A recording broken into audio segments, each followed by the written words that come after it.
Thanks for joining the podcast. My name is Anthony Atiase. This is the Anthony Atiase Experience. I'm super excited to have Julie Swift on. I feel like I've known Julie for a while, but looks like we're just going to have a great conversation.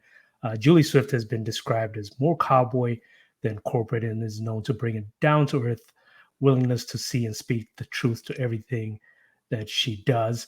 And as owner of her own consulting firm and founder of Food Service Women's Alliance, she has 30 years of experience in the food service industry with companies like French's Food, McCormick, and Waypoint.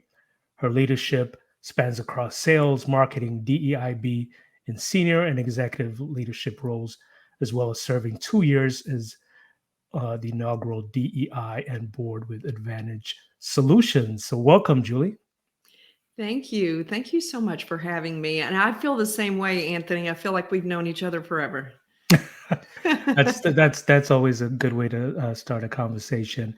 So the first thing I typically do, Julie, is I take it back and I ask my guests, like, what was your upbringing like? Because I try to get a better understanding of people's backgrounds, which I think is important to see who they are now. So, what was that upbringing like?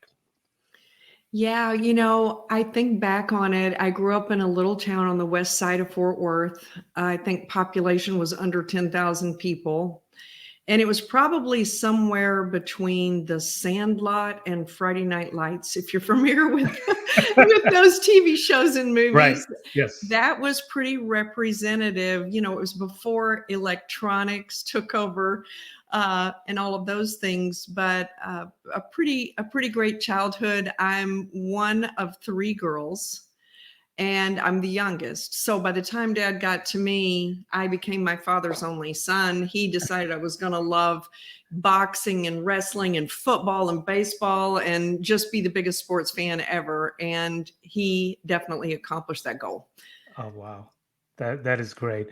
And growing up, was most of your childhood spent in Texas? Yes, my entire childhood was spent in Texas. I was actually born in Riverside, California, but my family moved when I was 3 months old. So I've never known anything but Texas growing up. Oh, that's cool. And growing up, I mean, was there something where you said, I want to be X, Y, and Z? And I say that because for me, growing up, I always wanted to be a pilot, and I realized I was scared. I was scared of heights, so that didn't go through. So what was some of the things that you said? I'd like to be this. My dad was always in the food industry, and he ran supermarkets. And in the summer, I would get to, way before bring your kid to work was a thing, I would go to work with him some, and I never wanted to be in any industry but the food industry. I never even considered any other career. I've loved the food industry since I can remember aspiring to do anything. So that's always been there. My very first job in the food industry was to cut the mold off of the cheese in the supermarket deli and rewrap it. So yes, they do that. Thanks for that insider's tip. And what was it? What was it about the food service business that you were just really drawn to? You know, the industry is, and we saw this through the pandemic, but it's one of the most resilient industries. It's one of the most diverse industries. But what really drew me to food service is it is the celebration that happens in restaurants. It's the gathering that happens in business dining. It's the learning that happens in C&U. And the food is such an important piece of all of that. So when you think about all of that together, the hospitality industry as a whole, it's like the place where the fun happens, right? Mm-hmm. This Yep, is where absolutely. everybody's enjoying each other and commiserating and all over really great food. And I was also raised that dinner was at the table at a certain time every evening. And if you were lucky enough to have a seat at my grandmother's table, It was a house full of love. And I think those experiences that I had were always surrounding, one of my grandmother's cooking, or being in a restaurant and enjoying a celebration over a graduation or a catered event at a wedding or whatever it might be. It was just that, really, the hospitality of all of it and the enjoyment of all of it really drew me in. Yeah, that's great. And you mentioned your grandmother, and I think one of the things with the food service and just food in general is some of the traditions that are Yes. carried along, such as Sunday Sunday dinners with families. Do you think those are still there, or is it one of those things where people just work so much that they're tired to just even sit around the table and eat? Well, it's interesting you'd bring up Sunday dinners, because before my children started having children, we had what we called Sunday supper every Sunday night. And this was, after they had moved out of the house, and it was sort of a tradition with us. Now that they have their own families and things are busier, we still try to do it every 2 or 3 weeks, Mm. but that's still very much a tradition in our family. That's great. And coming from, you were in the supermarket world, and how did you transition to the corporate side? Yeah, very good question. I worked for a big retail chain right out of school, and I was a head bookkeeper for a while. From there, I moved into, my father had his own grocery business, and I moved into his organization. And that's really where I cut my leadership chops, Mm. was under him. That's where I learned to manage a P&L. That's where I learned pricing and merchandising and all of those things.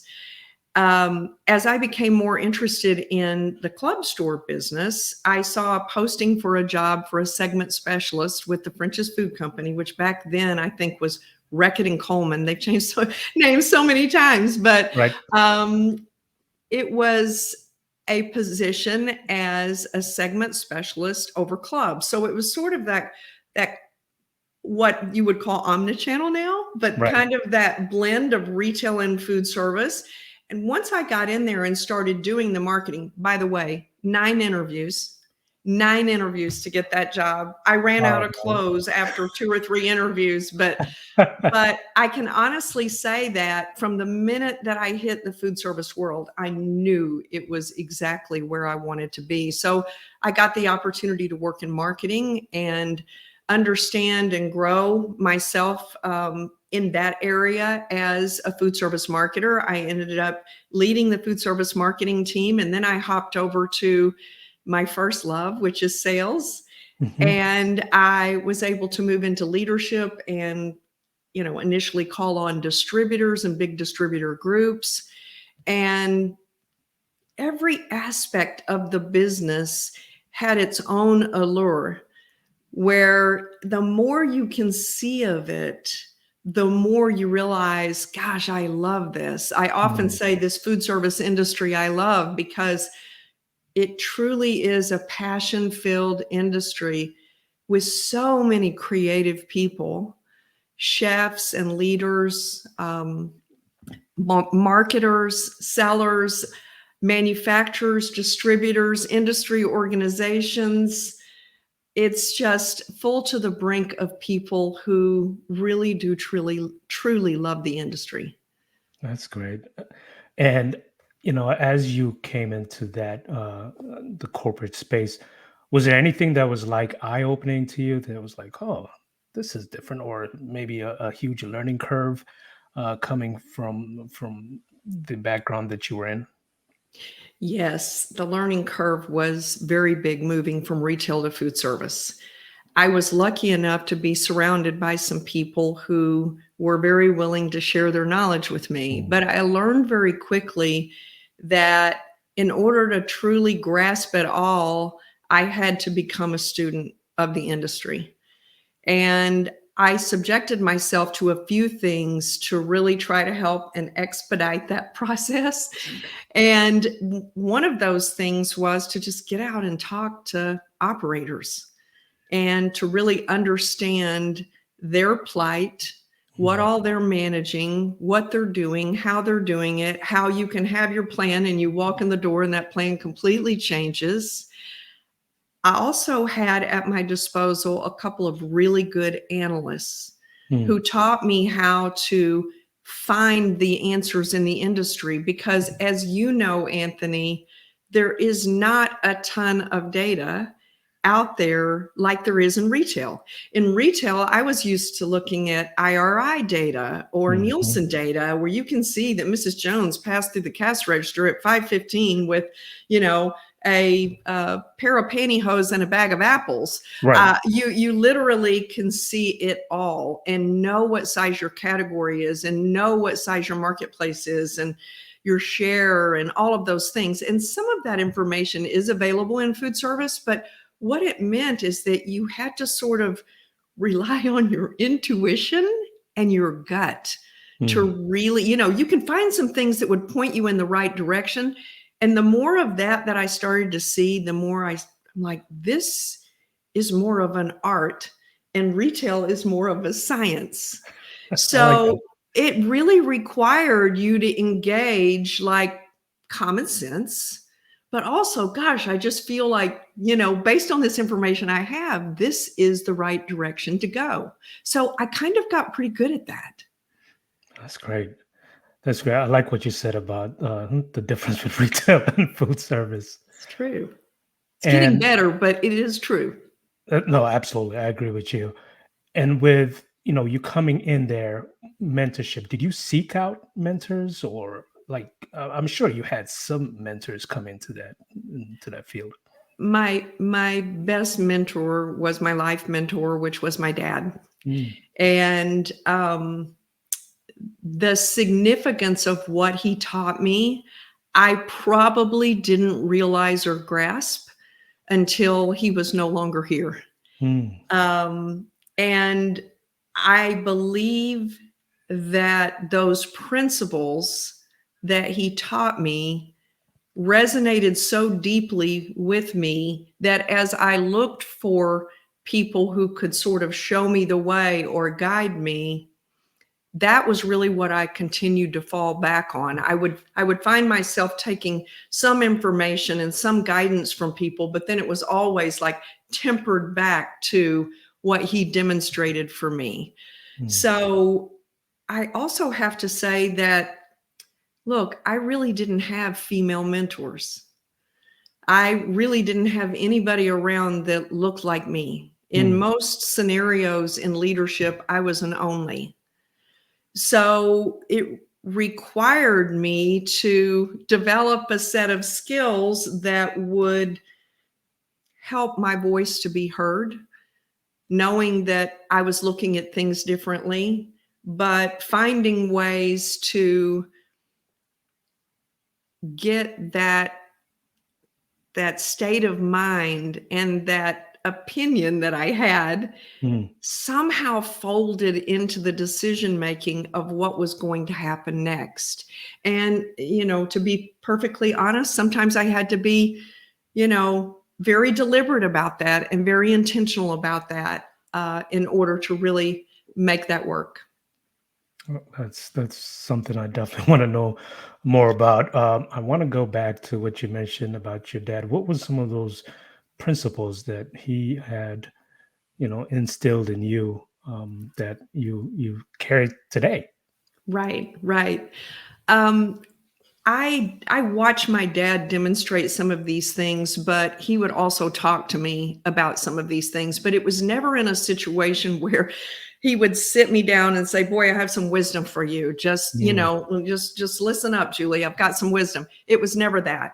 It was always using these different things that happened around us to really shape me into who I am. And then once I started to recognize who I was, how to stand tall in that person that I was, and how not to shrink and not to make myself less because of a scenario. I can remember a situation. I still remember this. Gosh, I don't know how old I was, but I found a small wad of money, and we were in a store, and I picked it up, and it was probably a couple of dollars folded together, but I picked it up and I said, Dad, look what I found. Like, let's go buy something, whatever. And I can remember I was short enough. He squatted down to one knee and he said, what do you think we should do?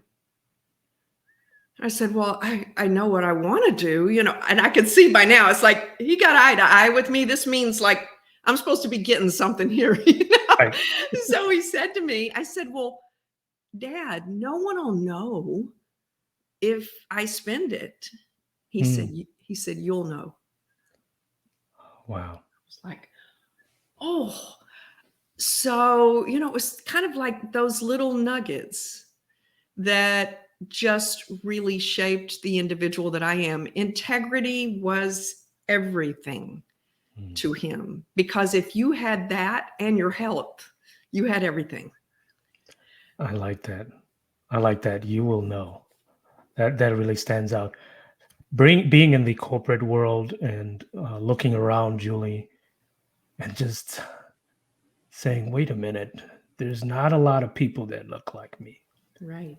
What was that first feeling, or feeling like when you realized that? Yeah.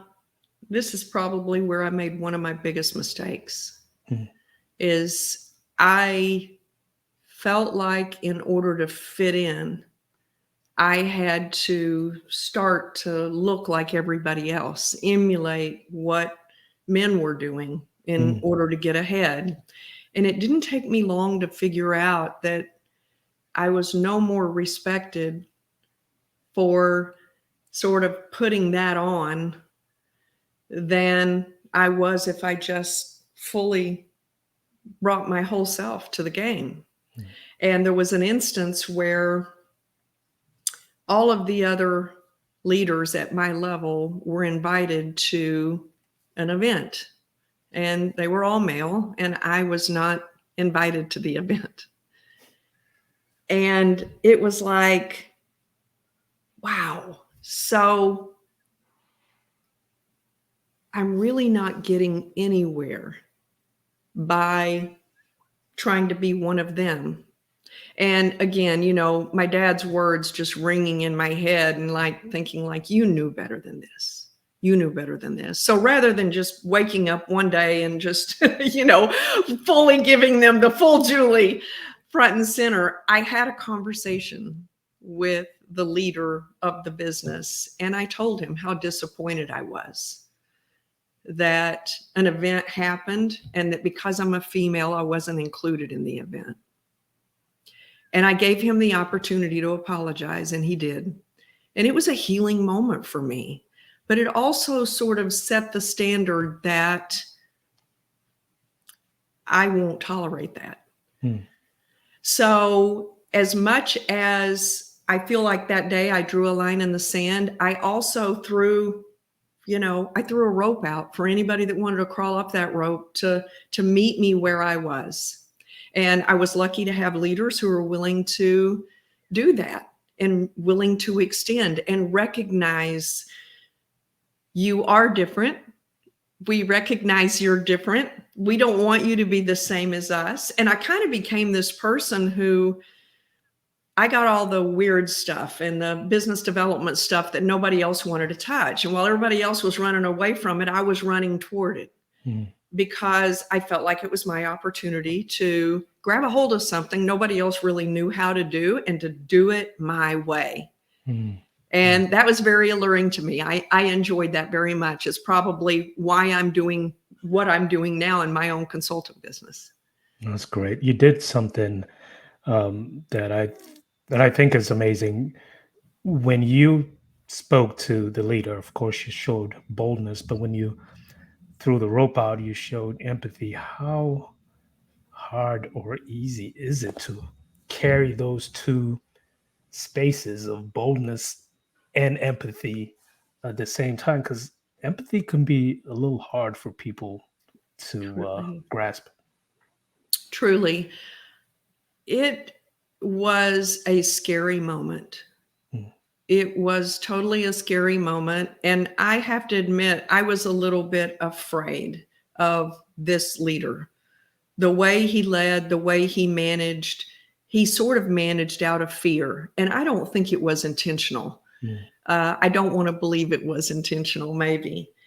But it's always the next thing that happened from that was, as we started to have our monthly meetings and the room would be full of the leaders in the division, both sales and marketing, I started to see a different level of respect, not only from him, but as he gave me more respect, I started to see more respect around the room.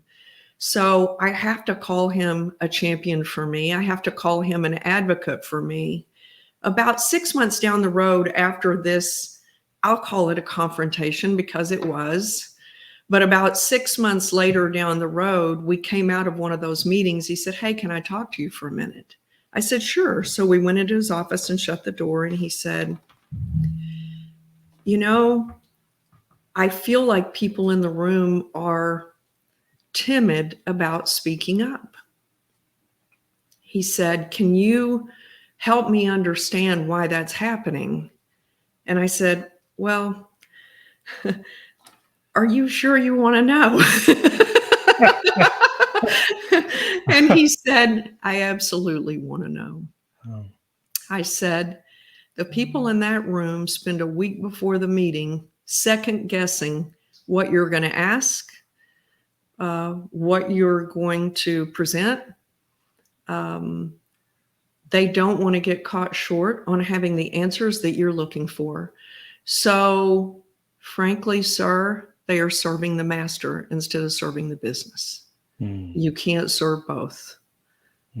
So he kind of sat back in his chair. He said, "Tell me more about that." And I said, "Well, they're so afraid you're going to catch them in something that they're spending all their time second guessing what you want instead of really bringing what's right for the business and standing up for that. So if you serve the business, hopefully you'll satisfy the leader, the master, but you can't do both. You can't do both." And he was, he was honestly mortified that that's what was going on. But I see this all the time, Anthony, in companies that I work with. I hear the words, "Oh, John will never approve this." So, okay, John will never approve this. So you're telling me if you come up with a solution that's going to drive double the return on investment you're getting out of anything else, John doesn't want to hear about it? Silence. That's what usually happens. A good, healthy dose of silence. So it's people have to get out of their own head. I thought to myself, leading up to that sort of confrontation in the first place, it's like, man, if I can't do what's right for the business every day, I'm working for the wrong company. Like, I just want to go do good work and do what's right for the business. And I want somebody to give me the autonomy to be able to do that. I don't have time, effort, or energy to be second guessing what somebody else thinks I should be doing. Yeah. A lot of times you hear, "Oh, this person is a great leader, But then you also have to ask, like, what are the qualities that the person has? Because we just throw the word leader up there. And what are the qualities? So what are some of the things that you would say to leaders out there or people in leadership roles that they have to really be a good leader? I think the number one thing is vulnerability. And they have to show that to their people, because how does anyone get to know who you really are? And how can you be who you really are if the person you're following is not emulating that behavior? So I would call it the number one thing, being vulnerable. Speak up when you make a mistake. Say, "Folks, I know I said this is what we were going to do and how we were going to do it, but guess what? I was wrong. And I was a big wrong. Let's figure out what we do now." Absolutely. That's so important because you have to be relatable. If you're truly going to build an inclusive environment where everyone, differing types of people, differing thought processes can not only exist but thrive, you've got to show everyone that it's okay to make a mistake. Mm. You've got to show everyone that you can be empathetic, that you can be compassionate to the people. These are human beings that have all kinds of things going on in their life. And if you can't Mhm. show compassion toward those things, my belief is you will never get the best that they have to offer out of them. Yeah. You mentioned inclusiveness, how important or what kind of drives your passion for that inclusiveness, which takes you into the diversity, equity, inclusion, and belonging space. Right. So, honestly, my experience hasn't been great in that area.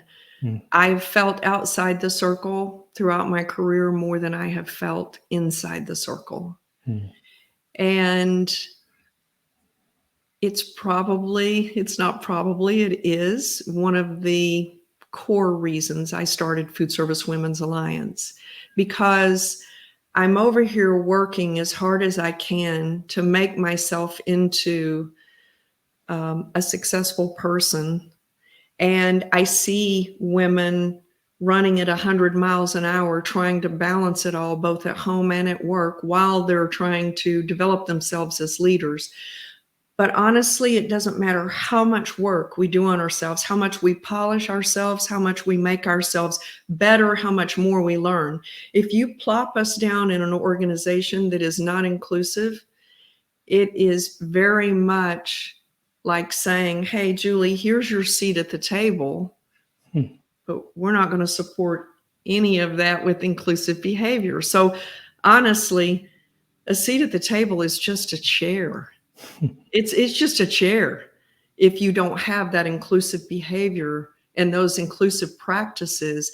And the reality is that's the easiest part of DEIB to impact. It's the fastest to see results, and it is the deciding factor on whether or not your DEIB program is going to work or not. So if we could just get people on the eye, we would be in great shape. Right. No, that I think that is really really important. And being just taking a step back real quick and being in that food service space, did you find yourself as you navigated through just kept hitting glass ceilings, or was there ever a breakthrough like where you're like, I did it, or did you have Yeah. to step away?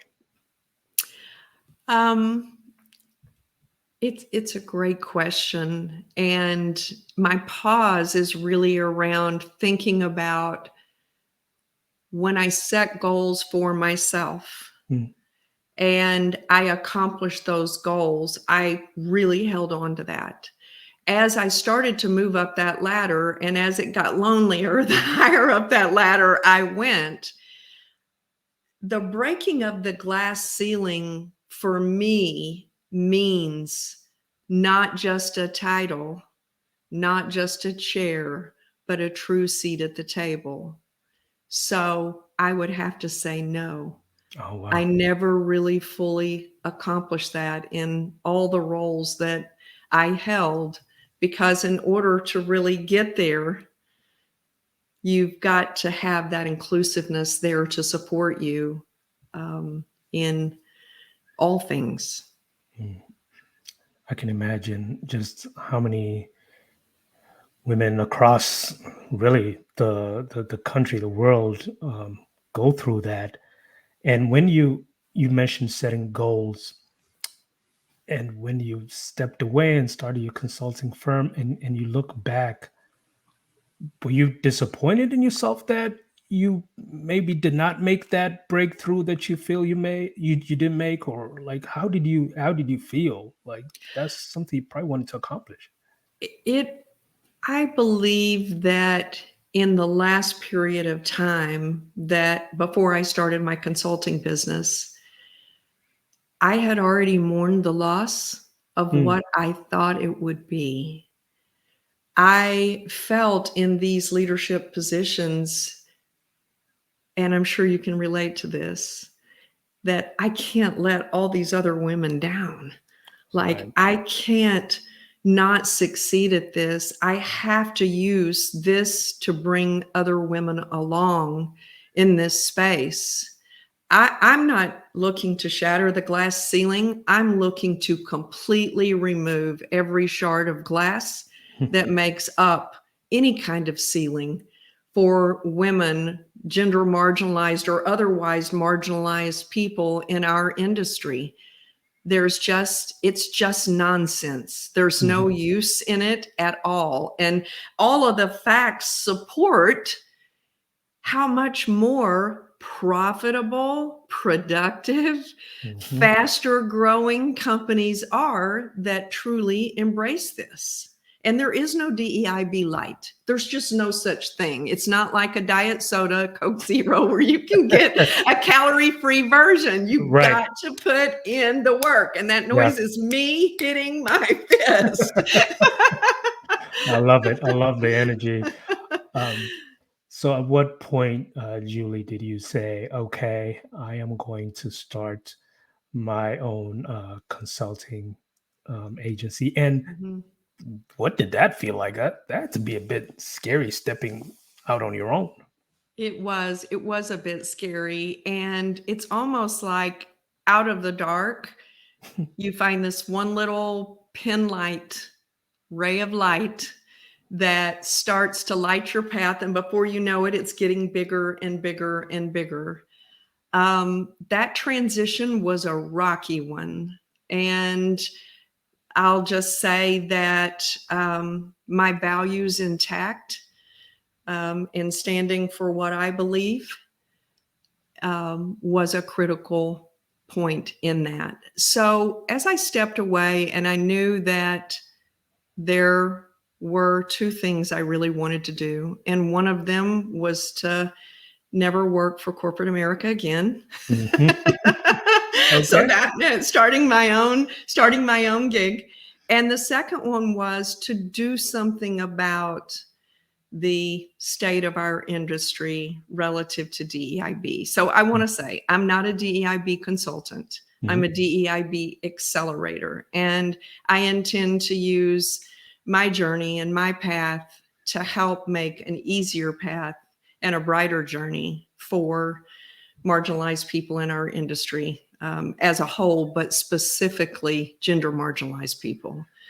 So it didn't take me long to figure out that there is a massive groundswell around this topic. And very quickly, I identified a handful of people that I knew I wanted to ask to be board members, and they knew other people. And I knew I wanted to stand this up as a very diverse board and a very diverse organization. But I'll tell you this, part of what really fueled my fire was that when I made those phone calls to ask, before they even knew what they were saying yes to, they said yes. Mm, mm. So you know how this goes, right? Those folks have faith in you, Yep.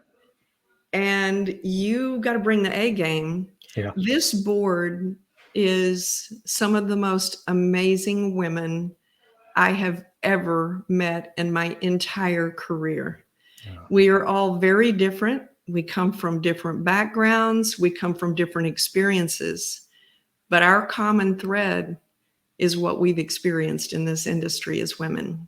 Mm, So that has galvanized us, it has fortified us, and we are full of very positive energy to make it happen. Someone said, Julie, are you mad?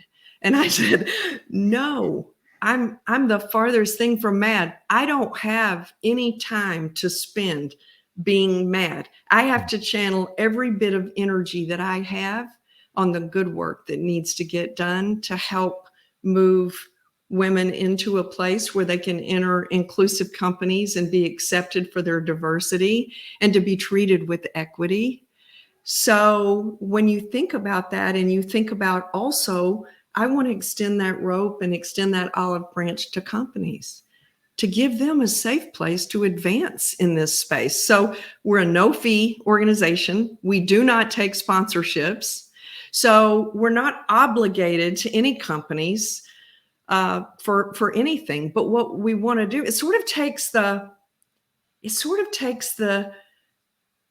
first thing people think of when you start talking about this is, how much is it going to cost? Like, Right. Yeah. Julie, why aren't you monetizing this? Because you know what? The minute I monetize it, you're going to expect me to tell you what you want to hear. And I'm not up for that. Like, I'm going to give it to you straight. So, Julie, when you look back, there was something that you said that your dad said to you about being Julie. yep. How important was that? Because it seems like even the board now, that's what they saw, right? Oh, Being thank Julie.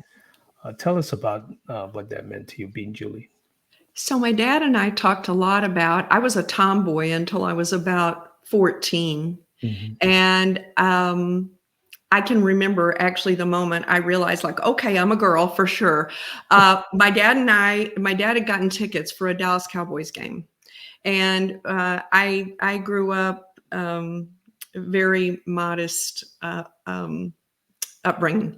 And my dad and mom couldn't afford to buy tickets for an NFL game. My dad would sometimes get tickets.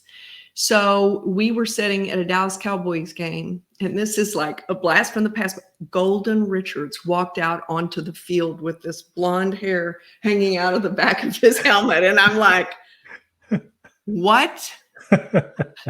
And my dad would tease me about that forever. And he would bust out laughing. But that's the point at which my dad started talking to me about all the things. There was no conversation Dad and I couldn't have. But in that and throughout that, what he always helped me understand is, like, there's no reason to ever be anybody but who you are. Your friends are going to do these things. Your friends are going to drink and hopefully not drink and drive. And then I found out later, before I was even out of high school, that my dad was the designated driver for his group of friends. One of his buddies told me. And so that's kind of how I was. So when I would go out the door, the last thing he would say to me, he'd say, hey, and I would turn around and look, he'd say, be Julie. And that was like the culmination of all those things that he had talked to me about. Like, he wanted me to have the confidence to not cave to peer pressure, to not give in to things that were not genuine to who I was. He really was the ultimate feminist. He made me believe I could do anything. Yeah. Those two words are so powerful. And I'm gonna have to say, I'm definitely gonna start using that with our son. You know, just those two words. It's just a reminder. Hey, Yes. be who you are supposed to be. Be who we've Yes. raised you, and the values that we've instilled in you. Having your business now, and you talked about the good work. When you just go home and sit back and think about your journey, your career, what are you most proud of, Julie? Oh. Oh, gosh.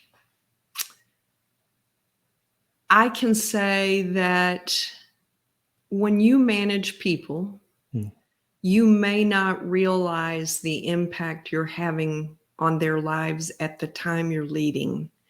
But somewhere in your journey, somebody's going to come back and tap you on the shoulder, or call you up one day, or send you a sweet email or a text message, and they're going to tell you the impact that either your compassion or your empathy or your teaching, your learning, your example, whatever it was, like, man, that's what I'm most proud of. I'm most proud of the private messages, the little things where somebody said, gosh, I have a quick story for you. Early in my retail career, I managed a team with a food service, with a retail broker. And it was the bottom performing team. And there were 14 teams in this broker. And we made a pact we were going to get up to number one. And sure enough, we did. Inside of 90 days, we were in the top 5. And by 6 months, we were the number one performing team. But it was everybody needing to really believe in themselves. I had this one guy, and I'm going to say his first name. I won't say his last name. His name is Phil. Mm-hmm. And Phil was the biggest procrastinator, which is like nails on a chalkboard to me. If you say you're going to do something, like do it. Right. He just put things off. And I would walk in one of his stores and they would say, well, gosh, Phil was going to be by here last week and reset this section. And so what I decided to do is I just decided to follow him around everywhere. So everywhere he went, I didn't say a word to him. I just followed him. Finally, after about the 3rd store, he said, I got to ask you, why are you following me?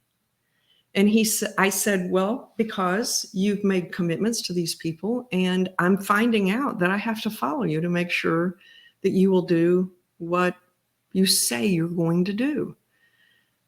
And of course I could see he got mad. And I said, when you're ready to talk about it, I'll tell you how to get out of that. So finally, about 3 or 4 days later, he comes sauntering into my office and says, I'm ready to listen because my wife said, I really need to listen. So about 4 or 5 months later, his wife called me. And when I heard her voice, I thought, oh, brother, here we go. And she said, I want to thank you. And I said, for what? She said, Phil cleaned out the garage last weekend. He's been saying for 5 years he was going to clean out the garage. So honestly, I mean, that's a silly little example, but that guy would tell you, like, you changed the way I look at things. You changed my career by helping me recognize the damage I was creating by procrastinating. So that's great. That is great. And Phil did something that you touched on. He became vulnerable when he came and spoke to you, Julie. I think that was amazing. Another thing that really stood out that I don't think we talk about is like what you've done or people like you have done is not only make changes in people's careers, but it's affected their lives. Look what Phil's wife calling and saying that he did this at the house just because of one conversation. So I think that's amazing. Right.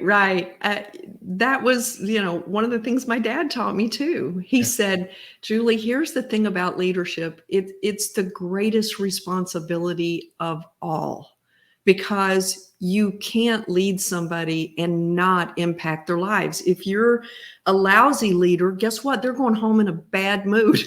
If you're a lousy leader, that somehow spills over into their personal life. Yes. But if you're a great leader, you impact everything. It has this amazing ripple effect. And anyone that ever worked for my dad would tell me, like, he's tough, but man, he's like mostly right.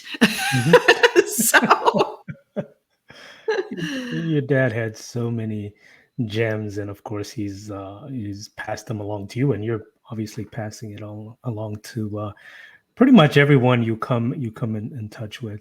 What would you say, just kind of wrapping up, to people who feel like they have to be someone else, and it could be in their career, it could be in their homes.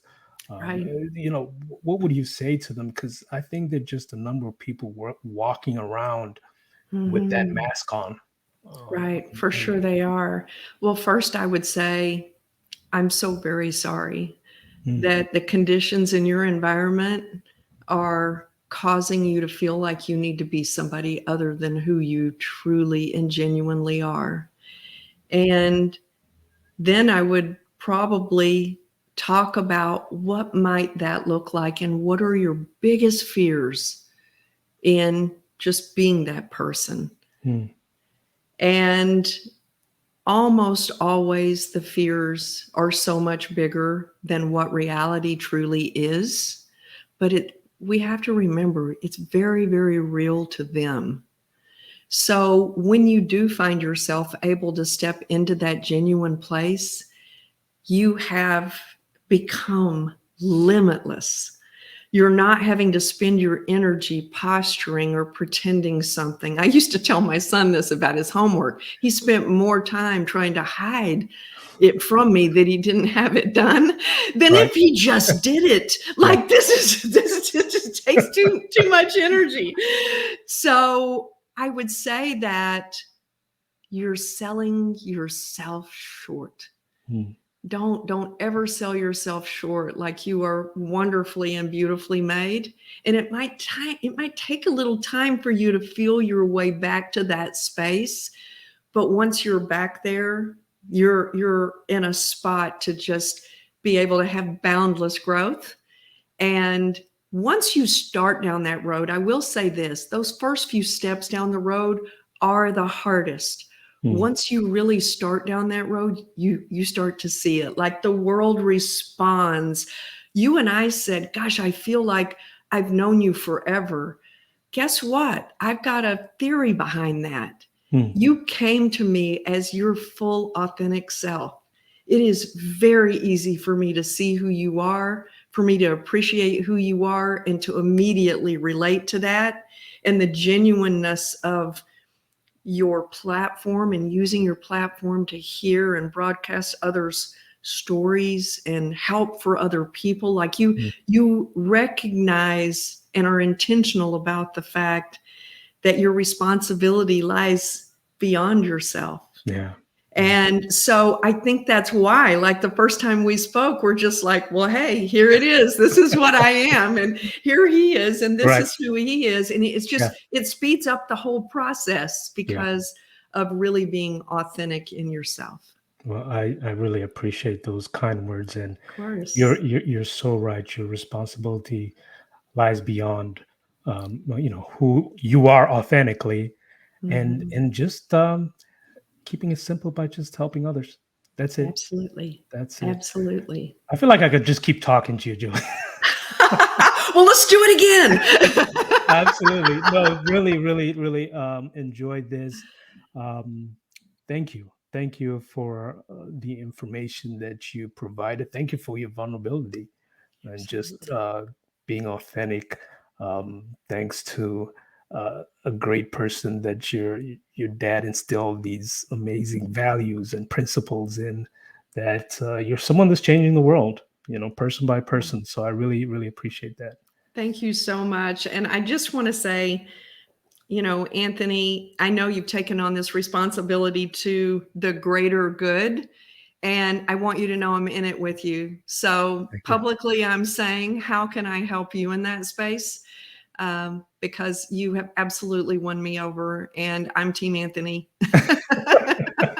Thank you so much. And we will just continue to walk on this journey of making differences in people's lives. And I'm excited about it, Julie. I really am. Sounds great. Sounds great.